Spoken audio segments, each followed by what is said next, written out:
Hi, my name's Dave Perry, and it's my privilege to welcome you to the very first episode of The Success Show, the program that's dedicated to helping you live the very best life that you possibly can by teaching you the principles of success. In the days ahead, we're going to feature self improvement authors and successful people in various walks of life. But before we begin today's show, I want to tell you a little bit about Life Success University and our mission. Life Success University is a not for profit corporation incorporated in the state of Florida that is dedicated to teaching people around the world fundamental life skills at no charge. The premise behind Life Success University is that kids spend 14 to 18 years getting a high school or college education, yet never learn the things that matter most in life. They learn things like the anatomy of a fetal pig or medieval history, but never learn things like interpersonal communication skills, financial literacy, the things that are really the most important to be successful in life. And as a result, they enter adulthood without the skills and information that they need to live the most happy and successful lives that they possibly can. And the tragedy about this is that it becomes a vicious cycle because they are unable to teach their children these skills as well. So, Life Success University is dedicated to remedying that problem. And we plan on doing that in three different ways. First of all, we want to create a universal awareness campaign that lets people know the critical importance of learning these fundamental life skills. Secondly, we want to develop a educational platform that teaches these skills in a comprehensive and systematic manner. And thirdly, we want to develop partnerships with school systems, community organizations, such as the Boys and Girls Clubs, so that they can disseminate this information to children so that they grow up with the best chances of succeeding. On today's show, we're going to be discussing a topic that is critical to success in life, and that's how to overcome problems and obstacles when they enter your life. It's something that we all face. And for the young people listening today, I want to encourage you to learn how to overcome problems in a thoughtful way. Most people, they simply react when problems enter their life. They just do whatever makes the most sense to them at the time or react on an emotional basis. That's different than responding to a problem, which includes thinking clearly about the problem, having a strategy to deal with it, and then moving forward in a thoughtful and organized way. Joining us today is Dr. Steve Price. Steve is the author of numerous self help books, including How to Bounce When Others Break and the Rantoul Rules, among others. And Steve, everybody has a different definition of success. One thing I want to do with our guests when they join us is just to get a general idea of what your idea of success is. Well, for me personally, uh, it was freedom. So, but making some money, I happen to be fortunate enough. The purpose wasn't to buy stuff. The purpose was to be able to control my own life. And I'll give you a little background. I used to be a high school English teacher, 1968 to 1986. There was 2 years out for school. But when I was a teacher, they told me what classes to teach, what room I was to be in, what my hours were at work. So I had all. Here I was starting at 22 years old until I was 40 years old. People telling me when I could take vacations. I mean, basically, I wasn't in control of my own life. So I resigned teaching in 1986, moved to Tampa, and part of the whole goal was freedom. That's for me. Warren Buffett has a great definition. He says success is when the friends that you want to love you do love you. Okay, nothing about money, even though the guy's got plenty of it. Uh, Personally, I try to look for something a little bit larger, and I think when it comes down to it, success is self-guided growth. It's just when somebody says, you know what, I don't like the direction this is going. I'm going to put some changes in. I'm going to guide it myself. I'm going to take advantage of whatever's available to me. I'm going to seek whatever I need to do to come out on the other side. So call it self-actualization, whatever. But I think if people will basically commit themselves to growth, um, that to me is success. That's what it's all about. Mm. Yeah, and a lot of people, it seems like they seem to stay stuck in the same area of life that they are, and they never do experience that growth. Why do you think that is? Um, Fear, long and short of it. Um, Comfort zones. I remember reading something years ago by a guy who was Norman Cousins, I think his name was. And it was just something in a little Parade magazine or something. Sometimes the stuff just comes out of the blue, as you know, and just strikes you. And he was talking about risk. And he said, I look at risk this way. What's the worst that could happen? And if you can live with it, do it. And that was for me just a defining moment in my life. Now, when I took a risk and resigned from teaching and took my money out of teacher's retirement, I figured I could live on it for a couple years while I got a business going. But in all fairness, I, I wasn't married at the time, didn't have children at the time, so it was a lot easier for me to take a risk. But still, I knew a lot of people in teaching that didn't like what they were doing, didn't like kids, but they were staying for the pension. Wow. And so Wow. that, that's basically why you got to step out sometimes and challenge yourself. Yeah, and I kind of wanted to go back to the very beginnings of your life. You grew up in a small rural town in downstate Illinois, middle class upbringing. By your own admission, you didn't take high school real seriously. You got B grades, and yet you went on to get your PhD. You've authored numerous books. You have your own successful real estate business. Tell us what led you on that journey to success. Um, I'm going to tell you a big part of it that some people might misunderstand. A big part of anything I've ever accomplished is luck. And the reason I said that is because I grew up in Rantoul. It was sort of a Andy Hardy kind of existence. Walk to school, uh, no crime. Get on your bike and during the summer at 9 o'clock in the morning. Just be home for dinner. I mean, I wouldn't turn my kid loose nowadays. What I was seventh grade, eighth grade, didn't make any difference. Just don't be late for dinner. That was it. So it was this great world. So the thing I think that spurred me on, um, as far as luck, I want to say that I had a two-parent household. They made sacrifices. They moved to a house that was right across the school, a junior high school. They saved money. Um, so that's all the luck. But what people don't understand is a lot of us have a lot of luck, but you got to leverage the luck Mm. to be successful. So it's not good enough just to have come from a two-parent household and have meals on the table. That's lucky. You're born in the United States. I was born in 1946, which means basically I grew up coming out of college when the degree meant something, 1968. Hmm. And you look at the next 40 years, it was just the biggest economic boom in the history of the world. So that's luck. But you know what? I leveraged a lot of it and took advantage of some of those things. And that's really what people do.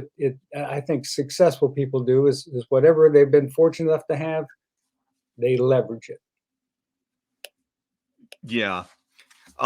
Right. And you could have, had the same kind of lot in life that a lot of people from Rantoul had, working for businesses associated with it's a local airfield. Is that correct? Or air Yeah, base? the Chanute Air Force Base used to be there until they closed in the 90s. And that was where the population of the town was about, excuse me, 25,000 in its heyday, but half of that was the base. And then I would say two-thirds of the people who worked there, adults, worked at the base. So when it closed down, basically Rantoul, Illinois, went backwards. Like a Mm. lot, and not unlike a million different, not a million, but hundreds, if not thousands, of different small communities when the world changed. And so one of the motivators for me is I looked around this town and I said, there's nothing here for me. I mean, Mm. it's a great place to grow up, but there's a big wide world out there. So I decided to, that's one of the things that kept me in college, and then went on to be a teacher and then went on to do other things. Yeah. And turning to today's topic, overcoming obstacles, you wrote a book called Wrestle That Bear. Yeah. And it was inspired by the words of wisdom that your mother passed down to you as a child and by her personal example. Wonder if you could kind of share your experience with your mom in terms of the lessons that she taught you in that regard. Yeah, yeah, very much so. Yeah, mom was very, very positive, very hard worker. Both my parents grew up in a very small town, 500 people in the middle of Indiana, Duggar, Indiana, actually southern Indiana, and they grew up during the Depression. And my mom was born in 1920. The market crashed in 1939 or 29.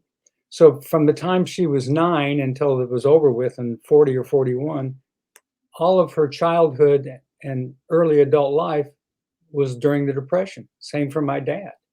So I heard a lot of stories about growing up during Depression. They never, when my parents talked about it, they were almost ashamed of the poverty they had to endure. They weren't, it wasn't, look, poor me, none of that. There were some great stories, loving families, but the fact that they were just, there was no opportunity, nothing there. And finally, my father joined the Army Air Corps, which became the Air Force. And then he was 28 and she was 20, and they got married and then went on with their lives. But hearing the stories of the Depression and how deprived they were, and I'll tell you one quick story about my mom. I noticed when I was in high school, she always sat in a chair with one foot over the other foot, her right foot over her left foot. I thought that was kind of strange. I said, Mom, why is that? Why do you put one foot over the other? And she kind of laughed and she said, because when I was growing up, I only had one pair of shoes Mm. and it had a hole in the left front of Wow. near the end of the shoe. And so I covered it up with my right shoe when I would sit because I was so ashamed of it. So when you hear those stories, you're going, I'm pretty lucky. Yeah. Yeah. And you know, a quote that I love from the book that your mom said was, um, I have it right here. It says, "You write that your mom said you can't run from your problems because they're faster than you and will just chase you down. So you got to wrestle that bear. You got to face your struggles, stand up to them, show them who is stronger, pin them on your back, then jump up and get ready to wrestle the next bear because they travel in packs." And the thing that I love about that, Steve, is that um, your mom was so wise because problems are an inevitable part of life, and you can't run from them. I mean, you can try, but you really can't get away from them. And her mentality, it seems to me, was that hey, instead of ignoring them, instead of trying to run away from them, you got to fight back. You got to do everything within your power, even though the bear may seem really big, stronger than you, but you're in no choice. This is a life and death a struggle, and you got to just fight that bear with everything you have. Yeah, yeah. And it's not just when I said they travel in packs, even though that's not necessarily the case, tr- problems are just going an ongoing basis. I mean, challenges. You think about the time that we're born. You're just born from darkness. All of a sudden, this light, and there's trauma, and there's screaming, and there's noise, and it never goes away. I mean, I was just talking to somebody recently about high school, and I said, "Boy, I wouldn't want to go back to high school with you." And she said, "No." And I said, "What do you remember about it?" She said, "Pain." Mm, She has the awkwardness, the trying to find your place, struggle for status, struggle with with grades, relationships. All it was constant for her pain, and so that's that's just high school are supposed to be the fun days, right? Right, right. Happy days, so to speak. But we can all when I look back to high school, I'm going, "Oh boy, how did you survive that?" But, we all do. We manage it. But as you go on through life, you just trade one series of struggles and problems for another series. So get used to solving them because they're going to be there. Yeah, there was a book I read by a inspirational or motivational speaker by the name of Les Brown, and to kind of paraphrase a quote that I remember from that book, he said, "We are either in the midst of a problem, heading for another one, or just coming out of one." And that kind of what life is all about. Every day, you're going to face small problems. Occasionally, you're going to face medium-sized problems, and every now and then you're going to have a very big problem like a financial crisis, the loss of a loved one. But these things are inevitable, and I think looking back at my youth when I was in high school, I thought that there eventually would come a day when I could overcome my problems, right? Like, you get to that point where you live happily ever after, right? And some people, maybe in their early 20s, they think, "Oh, once I get married, then I'm going to be happy. Then everything's going to be good." Or maybe it's, once I get this new job, or once I get this promotion. And there's always this next thing that's going to happen that's finally going to make you happy. But the reality is that we're going to face problems throughout our lives. So it's not trying to eliminate problems, it seems to me, that is critical, but learning how to successfully navigate them when they inevitably come. Absolutely. I remember if you remember the classic novel Brave New World. Well, one of the ways they handled the upper classes handled problems is they were dispensed with something called soma. And basically, it was just something that would tranquilize them and make all their problems disappear. Mm. And then at age 60, they all took a soma holiday. You just overdose on soma and just pass away. And I'm looking, is that a life I want to lead? No, thank you. And then you look at the other extreme, a novel, The Old Man and the Sea, and you got a guy who lives in a hut with a dirt floor, and he goes out fishing in a rowboat and catches this huge marlin. And the whole thing is about his struggles and the right way to approach them. So it talks about how he ties the knot and how he throws the pole out and how he lashes the marlin to the side of the boat. And he's always doing things that's a monumental struggle. He knows he's not going to win the struggle, but that's not the point. The point is how you deal with the struggle and the right way to deal with it.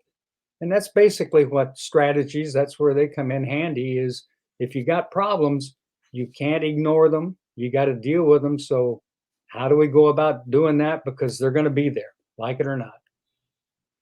In your book, How to Bounce When Others Break, you talk about how pain is the human condition. And you follow that up by saying that life is a course in pain management. We've discussed this to some extent, but if you could elaborate on that, it would be appreciated. Sure. Yeah, it's interesting about, and I think Dennis Prager said that. He said everybody's in pain, some a little, some a lot. So be nice to people. And I just notice people aren't as nice as they used to be. It's just long and short of it. I open doors for strangers. I let people in on traffic. I use turn signals. I mean, those are just niceties, right? And how Mhm. many people don't even bother with them? So um, certainly, those are things that we could do better at. There's no question about it. Um, And I want to get into this. You talk about different kinds of problems that enter people's lives, and I think it's kind of important to understand, different kind of problems and different ways of approaching them. And one thing you mentioned in that book was expect the unexpected. Right, Can you tell us about that category of problems? right. Well, the fact that I remember a little story pulling up next to a Lexus, and I always have. I buy used cars. I'm not a car person, so I'd have a some kind of a used SUV or something. I'd pull up next to a Lexus, and I'd look over and I'd say to my daughter, "What do you think of that car?" She says, "Wow, that's really neat." And I said, "I could buy one of those." "Really? Well, why don't you?" I said, "Because you pay $60,000 to buy it, and then in 5 years it's worth $20,000." So I said, "Makes no sense to me. You know, why would you buy something that goes down in value?" So um, it's always been my philosophy that you put yourself in some kind of position to grow, move forward in some capacity, and that's what I've always tried to do. And the second part of that question was what now? Oh, actually, it was you talk about expect the unexpected Right, when it right. comes to problems. So I was wondering if you could kind of share, Well, you the know, reason I mentioned that story is because I'd say to my daughter, they think it'll never end. And that says, it ends. So you you got to anticipate the fact that there's going to be what they call black swans in life, just things that come out of nowhere that you don't anticipate. They can be setbacks, they can be blessings, but you're going to have things that come at you, and call them bears, call them black swans, whatever. And so you have to be alert. It's kind of like having an emergency fund. That's why you mhm, have an emergency fund, is because right now you don't need the extra 5,000, 10,000, $50,000. But guess what? When that unexpected thing happens, um, your engine blows, you need tires, whatever happens to be, at least you have something there that you can handle the unexpected. And it's not just finances, it's also attitude, capabilities, um, a mindset, just all those things help you overcome obstacles, and they're going to be out there. yeah. And kind of thinking what you said about expect the unexpected. I think that by doing that, right, when something unexpected does happen, you get the call that a loved one was in a car crash, or something breaks down, or you lose your job, or whatever it might be, that you're not as traumatized by it because you've kind of set yourself up mentally to know that these things are going to happen. Yeah, it kind of interesting. I wrote some of these books. I think they go back to 2002 even. I think the first book I really wrote, um, and I ghost wrote it for a guy, but it was back in 1994 is when I wrote it and published in 95. But so I've had a real long period with writing books. I wrote several of my personal growth books, Overcoming Obstacles, and it's kind of ironic because it was before some traumatic things happened in my life. So I sort of anticipated the fact that, you know what, there's something lurking out there for all of us. So Mm. just be aware of it. And I turned 65 in 2011. On June 30th was my birthday. I turned 65, and on July the 1st, I had a stroke. Wow. So, so here I Wow. was writing about overcoming obstacles before I really was faced with a major obstacle. But because of my mindset, um, I didn't look at it and say, "Why me? Poor me." I just looked at it as, "Why not me?" I mean, this stuff Mm. happens to people. What are you going to do about it? So you do what you got to do. You go to the rehab. You listen to the doctors.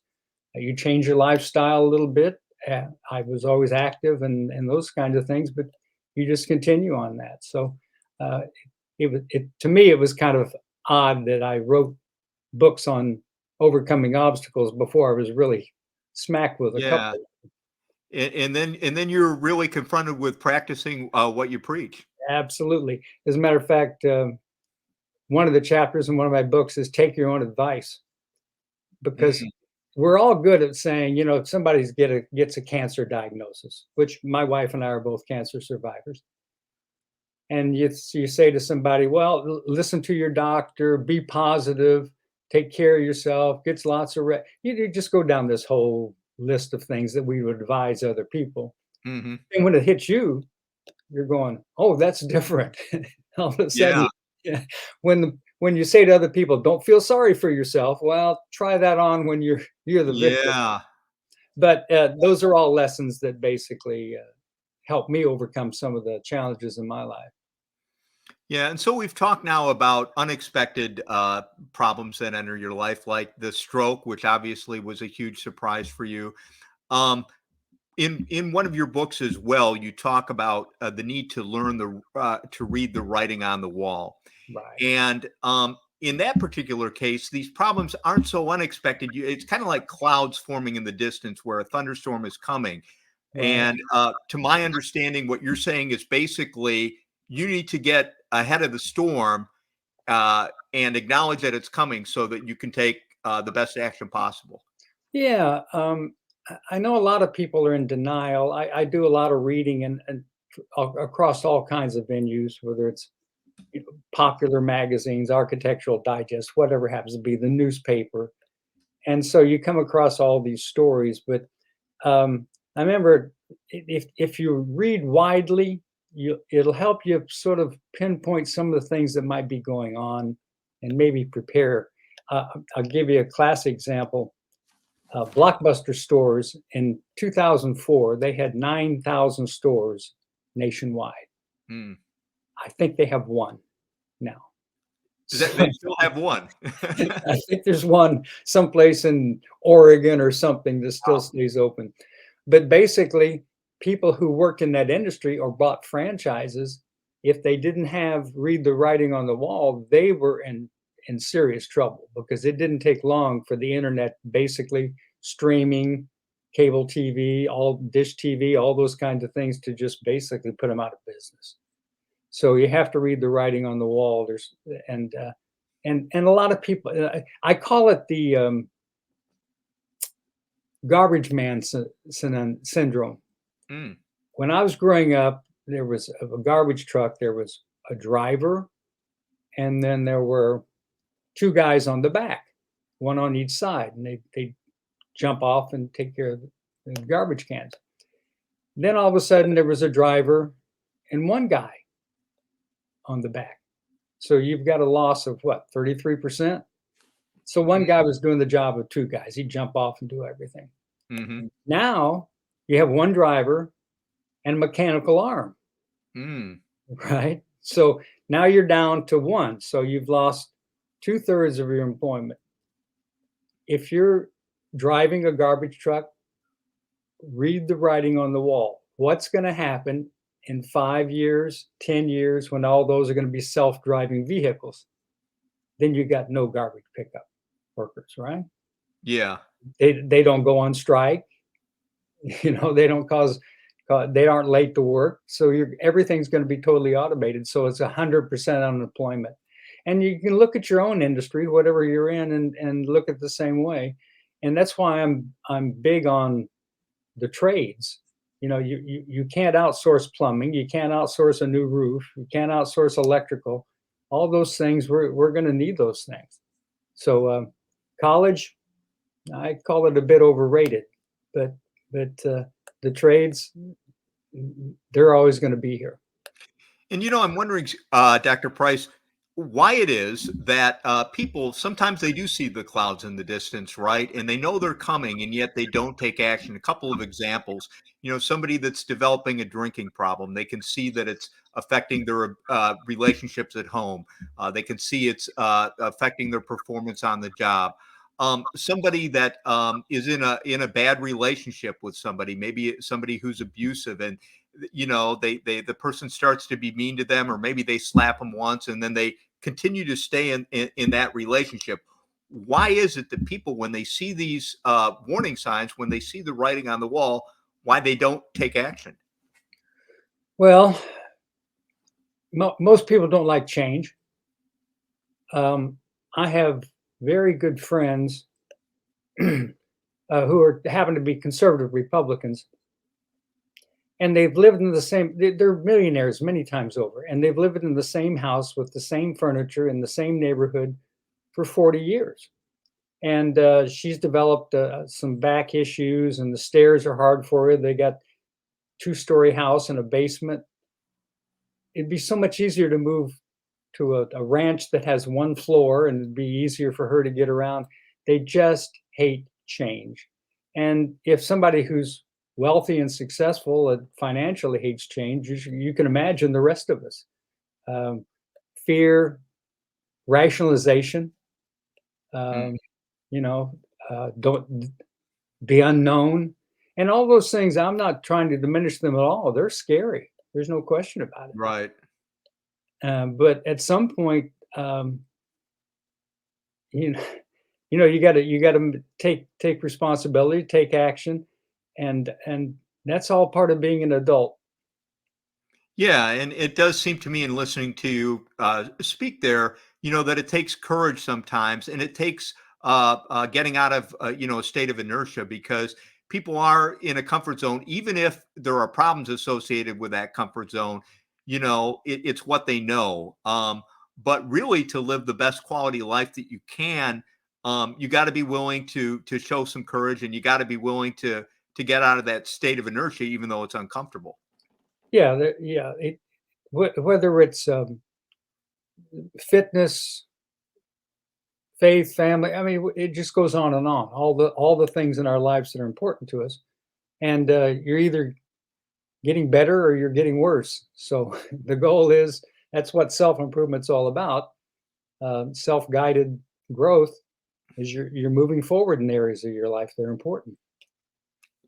And you also talk about two different types of struggles in your book. You talk about ones that we embrace and ones that we endure. Can you define those two? Yeah, classic example of embracing is I ran a marathon in 1980. So, in order to run a marathon, I was running about 4 miles a day before I ran a marathon. I said, "Well, I'll step it up to 8," and I did. But now you got to run 26 miles, so eight is not going to do it. So then I stepped it up to running 12 a couple times, 12 miles a couple times a week. And then I went out for a run one day and I said, I'm going to run 20 miles. And if I can run 20 miles, I can get out the last six. So, Hmm. okay. So I went out some Saturday morning and I ran 20 miles and I was at least 2 miles away from home. But exactly at 20 miles, I stopped and walked home because I said, I can do this. So why would you put yourself through the agony of it, the training, the time that you put in, uh, shin splints, all the kind of things that you have to go through? But that was one where I chose to endure it, and it was a lot of satisfaction, personal challenge, that kind of stuff. And then when you look at those are challenges that you embrace. So I consciously said, I'm going to go out and do this, and I'm glad I did.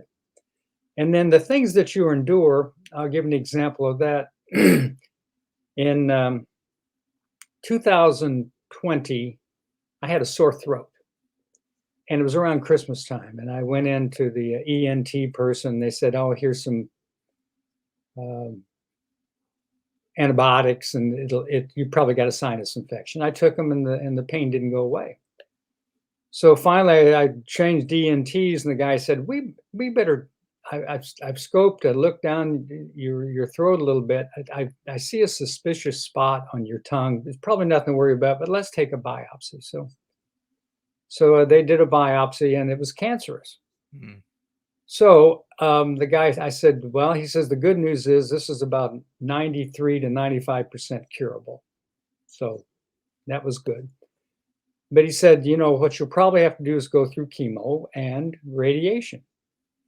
And I said, well, what's that involve? Well, radiation, they're going to have to strap your head to a table, basically, so that you'll be stable. And then this machine goes around your area and basically zaps it.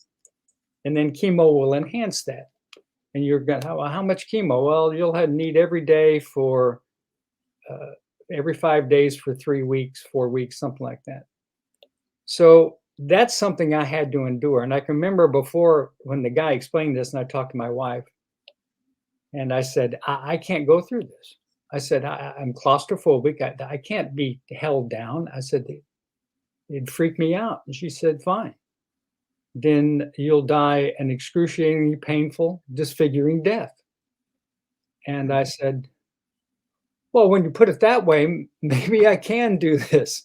So I endured it. You get yourself up for the best you can. You're there 5 minutes flat on your back. Instead of whimpering, I thought to myself, okay, I'll make it positive. I'll take each one of my friends during each session, and I will run a movie of how we met, some of our fun adventures together, what I like about them. And all of a sudden, by doing that, the sessions just zip by. Mm. And so Wow. I endured as best I could. But again, I never felt bad about myself. What I felt was, aren't I lucky? Because 100 years ago, they didn't have this technology. Mm. So my Mm. parents both died of cancer and they never had a chance. I have a chance. So let's go. Yeah. No, that's a wonderful story. And again, I mean, I can't imagine, that happening to me. I mean, that's, extremely traumatic, cancer like that on the tongue. And but your attitude, it really seems was instrumental in getting you through. Yeah, attitude certainly helps. Being positive is not going to hurt you any. I don't know whether it helped in the actual recovery or not. I've been cancer free ever since then, but it certainly helps in how you deal with it. Hmm. And I did, and my wife was the same way. She was diagnosed with uterine cancer, and Hmm. she went through a series of chemo and radiation. Her hair fell out, and that's very, very traumatic for a woman, of course. And so, but I remember she never missed work. She said, I'm tired, but I'm not going to stay home and feel sorry for myself. So she just went into work as a paralegal every day. And I think that's, you just don't stop your life and sit in a corner. You know, you, Right. you just keep going after it. That's all you can do. Yeah. And so you mentioned a couple of different kinds of struggles there, ones that you embrace. And, obviously when you're preparing for a marathon, you're going to, experience pain, you're going to experience challenges, but they're ones that you're creating yourself and they have a positive outcome, right? You get something that you want. You have to go through some difficulty, but you get something that you want. Then you're talking about ones that you endure, which are ones that you wouldn't choose for yourself by any means, but it's just part of life.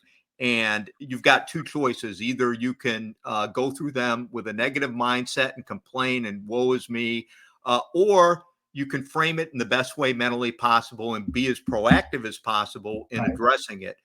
But I would like to add one other category of challenges that I see or problems in life outside of those two categories, and those are self-inflicted problems. They aren't ones that you choose for yourself that have a positive impact on your life.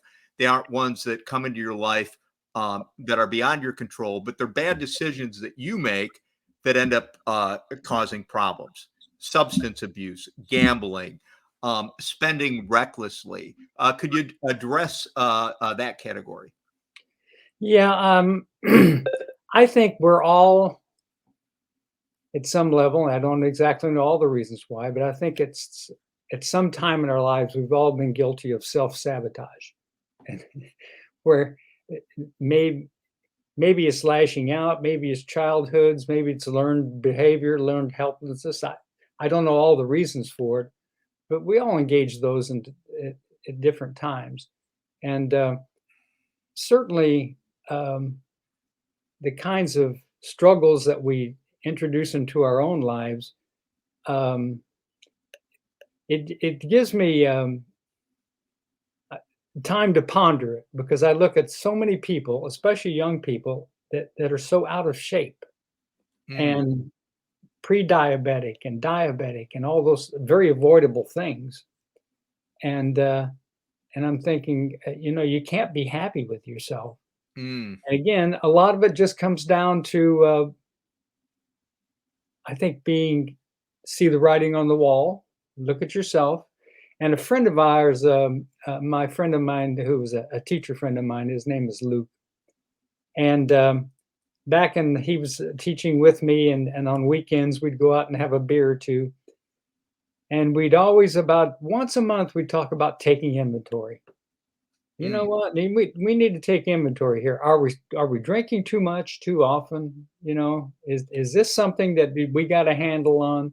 And I think that's one of the ways that people can check themselves is take inventory, not just on drinking issues, but your relationship with your wife, or your spouse, I should say, with your children, um, spiritual relationships, whatever it happens to be. We can all take an inventory of those kinds of things: health, weight, uh, on and on and on, and see the areas that are efficient, and then just say, okay, I need to take action on that.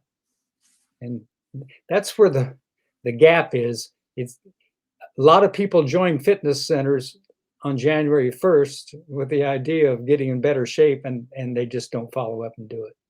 Yeah. Yeah, that's the funny thing about human beings is we do things that are counterproductive, that harm ourselves, and yet we seem to have a real difficulty in changing those behaviors. Oh yeah. You talk about the fitness thing, right? People want to get in shape. They want their bodies to look good. They want to feel better. And yet, and they make a commitment. I'm going to go to the gym. This is the year. Yeah. I'm going to eat healthy. I'm going to have my vegetable. I'm going to eat fruits instead of, cakes and cookies. But then they have a long day, right? And they're tired, and they see that piece of chocolate cake there, and so like, yeah, I kind of deserve this or whatever. And I'll go to the gym tomorrow. And the cycle just kind of perpetuates itself. They have this thing that they feel bad about themselves that's causing the problems in their life, and yet they don't have, I guess, the commitment to follow through. Yeah. I think that's honesty is one thing. Um, Taking an assessment, and you read a lot of stories about people who went on and became real fitness junkies, and or whatever it happens to be, non-readers who became readers, that kind of stuff. Um, but at some point it does take initiative, and that's not easy. And the excuses are always there. You know, we used to have a saying at the place I worked: all excuses are equal. But it doesn't make any difference what your excuse is. Do it. You look at somebody like Sylvester Stallone, and he's this fitness freak. Well, you think about how busy his day is, Mm, and he still finds time to prioritize, because he not only has to exercise, he writes movies, he produces movies, he acts in movies. He's got obligations as a father and a family man. So you got all these things going on. Don't tell me there's not enough time. We all have the same amount of time, so it's just a matter of saying, okay, if I got to get up at 5:30 to walk for half an hour, then I get up at 5:30 and walk for half an hour. And you do it for 2 or 3 days, and all of a sudden you go, yeah, this is my routine. And healthy routines are better than unhealthy ones. I listened to a motivational speaker by the name of Marcus Taylor, and he has something that I love. He says, "Choose your pain," Hmm. and basically the concept there is that if you do what it takes to be disciplined, if you get up at 5:30 in the morning and go for the walk, like you're saying, that's painful. But Right. what he also says, it's also painful not to take that walk, and then at the end of the day, not being fit, looking at yourself, knowing that you didn't do what you say you were going to do. So Right. his motto is choose your pain. Do you want to choose the pain that leads to reward, or the pain that leads to regret? And I think that's where we fall short in addressing some of these things that we know are problems in our lives and that would be to our benefit to overcome. We're looking at it short term, right? We're looking at, I don't feel like it now. It's not going to be comfortable now. But unless you're willing to exercise that discipline, unless you're willing to undergo some pain, you're going to remain in that same place, which is a bad place. But somehow we fool ourselves into thinking that making that sighted decision is in our best interest. Right, right. I think the pain management thing that we're talking about, what's really helped me is learning how to chunk things. If you have a goal of losing 20 pounds, you don't lose 20 pounds tomorrow. Mm, You got to chunk it. Well, what am I going to do? Well, I'm going to replace chips with carrots in the evening when I snack, and hmm then I'm going to walk or whatever it happens to be. And I remember when I've written over 30 books over about a 20-year period, and people a lot of times I have two reactions. Uh, I I could never write a book. That's one reaction. The other one is, you know what? I've always thought about writing a book. And my response is, I said, I don't write books. I write 4 hours a day, 5 days a week, mm, and at the end of 4 months, a book appears. So that's what chunking is. But whether you're looking at a blank screen or you're looking at fitness equipment in the corner or your running shoes, walking shoes, it's intimidating. And a lot of people can't write books because they can't get past that blank screen. And mm, for me, all I was is I had my information. I had all kinds of I tell people writing a book is like making a quilt.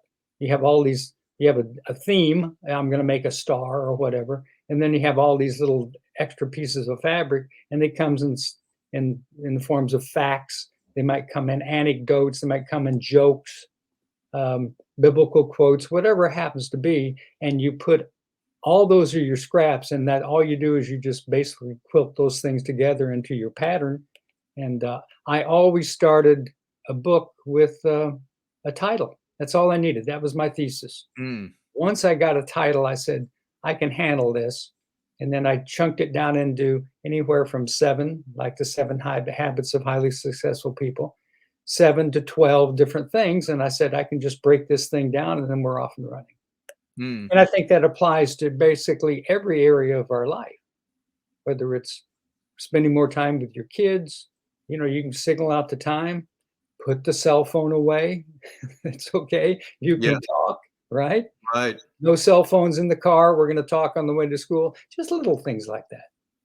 Yeah, and I think in listening to you that the chunk idea is good because it makes things seem manageable, and I think that one of the challenges is when it comes to pain is that you get an immediate reward when you turn the snooze button on. You get an immediate reward when you eat that chocolate piece of cake, right? It tastes good, you feel good. That's all immediate satisfaction. But to do what you're talking about, it requires both kind of a long-term vision and an understanding that you might not see progress immediately, but you've just got to break it down, accomplish what you can. You might not see success immediately other than the name of the title on your book, but you have to have faith that eventually over time that's going to pay off. Right, right. Yeah, that's what chunking does is, and at the end of each, when you accomplish that chunk, you do feel, I mean, it's all part of something larger, but that is the reward in and of itself. I did get up, I did walk around the block. It was cold and it was rainy. I still did it. That Hmm. kind of stuff. That's where the rewards are. So Yeah, sure. congratulate yourself. Set yourself up for failure. Or I mean for success, not failure. And little successes are just as valuable as big successes. Yeah. Yeah, and I think you do need to pay attention to them. Reward yourself, like you say, even it's just Right. kind of a metaphorical pat on the back, Sure. uh, because that keeps you going to reach the larger goal, which does take longer to Oh, achieve. absolutely. So I kind of want to summarize what we've learned so far about problems. We've discovered that problems are inevitable, that we must expect that we will face unexpected problems. Other problems will provide us with clues that they are headed our way and leave writing on the wall, as you describe. We must pay attention to this writing and get ahead of the problem before it occurs or before it gets worse. Struggles can be voluntary or involuntary. Voluntary struggles can either be positive or negative. And, although understanding the nature of problems is important, it's also critical that we have a strategy to deal with them. And in one of the books, in one of your books, chapter 2 from How to Bounce, you provide a strategy using the acronym FAST, FAST. Can you explain that? Yeah, FAST basically stands for face the facts, attitude is everything, seek solutions, and touch others. So face the facts, we've already talked about somewhat. I mean, writing on the wall, and it is what it is. If you're in the mortgage business right now and interest rates are 7.5 to 8%, you're not going to write as many mortgages as when they were a point and a quarter. So you have to just face some facts about that and be prepared to say, well, maybe I'm going to have to do something else or tap into savings or whatever I have to do to make it through this rough period. It's not going to last forever, but it's going to last. But yeah, that would be facing the facts. Attitude is everything. We've discussed that certainly. Having the bout with cancer. One of the things I saw when I was in the waiting room, waiting for my treatments, is it was all in the head and neck area of Moffitt Cancer Center here in Tampa, Florida. And I saw people from ages 20 to 80, men, women, didn't make any difference. And so it looked like smokers, non-smokers. So all those people were in there, you know. Mhm. But some of them just had horrible attitudes. And then some of them were kind of saying, hey, I can't wait for this to be over because I get to ring the bell, you know, and they're making jokes, whatever they happen to be. Yeah. So I can tell you this about an attitude. I have two dear friends who lost their spouses, that lost their husbands. And one of them is very positive. She joined she plays joined a book club. She joined plays canasta with her friends, plays mahjong with her friends, plays golf, has a walking club. And the other one said, Steve, I'm miserable. I didn't really make any friends. I put on all my eggs in one basket with my husband. And when he passed away, uh, I'm just waiting to pass away myself. And so Mm. you're going attitude. You know, they Wow. both have about the same amount of money. They're both about the same age. One of them is saying, I'm moving forward with my life. And the other one's saying, I'm miserable and I'm content to stay here. Wow. Yeah, that's tragic to me because the quality of the one's life is so much better just by the attitude, right? I mean, they both had the same problem, but if our goal in life is to be, you know, as happy and peaceful and content as possible, and I know the person with a negative attitude isn't purposely thinking I'm choosing a negative attitude to make myself miserable, but that is, you know, the end result of it. Well, I do think people sometimes choose a negative attitude on purpose. Hmm. You can either choose an attitude of being a victim or you can choose an attitude of being a victor. Hmm. And victimhood is a very comfortable place to be. You notice how many, and this is not just people who are impoverished or homeless or whatever. This is at the very top of the food chain. You look at politicians, Democrats, Republicans, they're all running to the victim stance, right?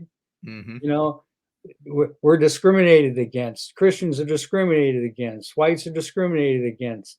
Blacks say they're discriminated. I mean, everybody's running to the victim mode. And it's so disappointing because it doesn't solve the problem. Victims don't solve problems. Victors solve problems. So Yeah. yeah, that's one of the things that's really concerning. And I do see people going there because if you feel sorry for somebody, oh, poor little you, they get a pat on the head. That's some kind of a reinforcement of the whole thing, but Mm. it doesn't solve your problem. Yeah. Yeah, that's true. I mean, and all of us were born with certain challenges. All of us will encounter certain challenges. And you know, ultimately it is how do we handle those challenges? Because they're going to be there, you know. Whether or not we decide to be proactive and look at them with the best frame of mind possible, it's all up to us. And so I think you're continuing on your acronym. We're up to S now. Well, S is basically seeking solutions, and it's what we talked about. That something I learned a while back, a guy who was a marketing professor, and he was talking about challenges in the workplace and problems, stuff like that. And he said, the bigger the problem, the bigger the opportunity. And so if you look at problems as opportunities, then all of a sudden it reframes it into something that is manageable and something that can be has a positive outcome. And I've tried to do that basically in my own life. When you seek solutions to things, I'm thinking about when I retired or from teaching, I took out $20,000 from my retirement account, and I said to myself, I can make this last 2, maybe 3 years, looking for something that basically owning my own life by owning my own business. And I started about 7 different businesses, and 5 failed. I had a newsletter writing business. I had a marketing company. I had a little brochure making business. I tried marketing environmental products. I did a lot of different things on my own, but they didn't work. But 2 things that did work, I started hooked up with a guy who needed training materials, and that started me writing. And then the other thing was real estate. I went out for a run when I was 1987, and I noticed 2 blocks from the place I was renting in South Tampa. That's a nice area of town now. But it was, at the time I bought it, was kind of sketchy. And but I was undergoing renovation. It was very close to the bay, and there was a 4-plex. That means 4 apartments in one little building. It was a 4-plex, and it had a sign that said for sale, or for rent. And I called the number and I said, I'm not interested in renting, but I might be interested in buying. Would you sell? He said, yeah, possibly. And I said, would you hold paper? And that means, would you hold the mortgage? So instead of going to a bank, I'd just go through him. He said, yeah, we'd do that. So basically I said, well, I'd pay you $50,000. He said, no, not a dollar under 60,000. I said, okay. Well, I said, I'd give you 5%. No way. 8%. Struck a deal right there on the phone. And basically I sold the building in 2006 at the height of the market. I became the one who held paper, so I hold the mortgage. And so for about 25 years, I get a check for $1,800 a month, basically saying, paying off this mortgage. So that's all seeking solutions. I saw an opportunity there, and the people who I think move ahead in life, not necessarily financially, but feel satisfied and personally and self-actualized, are people who see problems and opportunities, and they don't say that's something to avoid. They say that's something to embrace. And then the final letter is T. Oh, well, let me see what I got in T. Oh, touch others. And this is about relationships. Whether you help others. I'm teaching for 16 years. I made lots of good relationships over the years. Right now, it's part of a definition of success. I would say it's seeing your kids and grandkids prosper, or at least be good citizens. I mean, that to me. And so when I touch others, my wife and I both will try to help the kids if they're doing the right things and going in the right direction. But there's a fine line between helping and enabling. And so we always take inventory where I say, well, okay, we'll help them redo this bathroom that needs to be redone because it needs to be retiled, but are we going too far? Are we making it too easy on them? And so I think that's one of the keys in all as far as being successful in life is taking care of those friends and relationships. Yeah. Well, I'd like to share a methodology that I have for problem solving. It's based on motivational speaker Brian Tracy, who is also a self Mhm. improvement author, and I found this to be helpful. And I love your comments on this because this is the way that I, go about dealing with problems in my life. Brian Tracy has this methodology where the first step, and I'm going to paraphrase this, I might forget a step or two, but he said the first step is to define a problem very clearly. And I think that what happens a lot of times is we'll be worrying about something inside, and it's part of it's subconscious, and we're afraid to kind of look at it and bring it out and define it exactly. So it's difficult to deal with it. So what I found is helpful to do is I'll go to my computer and I'll write a problem down that I'm facing that's kind of lingering in my mind, and I'll clearly define it, state exactly what the problem is. The second step that he proposes is writing down what the very worst possible thing that could happen is as a result of this problem. So you write down the very worst, your very worst feared consequences, and then you accept. You make a commitment to accept the worst outcome if it should happen. The next step is to write down everything you can do within your power to stop that from happening. And that requires some brainstorming, some thinking about possible, where you're talking about seeking solutions, right? You seek solutions to the problem. You say, this is what I can do. This is who I can contact. You know, this is the research that I can do. And then you put into action, you know, those options that you've come up with. And what I have found very helpful about that is it creates peace of mind in that, first of all, I'm able to clearly understand the problem, which was kind of ambiguous in my mind to begin with. Number Right. two, I've made an acceptance, right? That I'm going to accept the worst if it comes, which 99% of the time it won't come. Right. But if you say, so you're prepared for the worst if it should happen. But then you start seeking solutions, as you said. And what that does is it creates empowerment. Instead of this being something that's, kind of rumbling around in your brain, you're not sure exactly what it is. Now it's wrestling with that bear, like your mom said, right? Now you have empowered yourself not to be a passive victim, but to fight this thing. And you say, okay, maybe it will be the worst possible outcome, but it's going to have to defeat me. I'm going to do everything I can within my power to create the best possible outcome for myself. Right.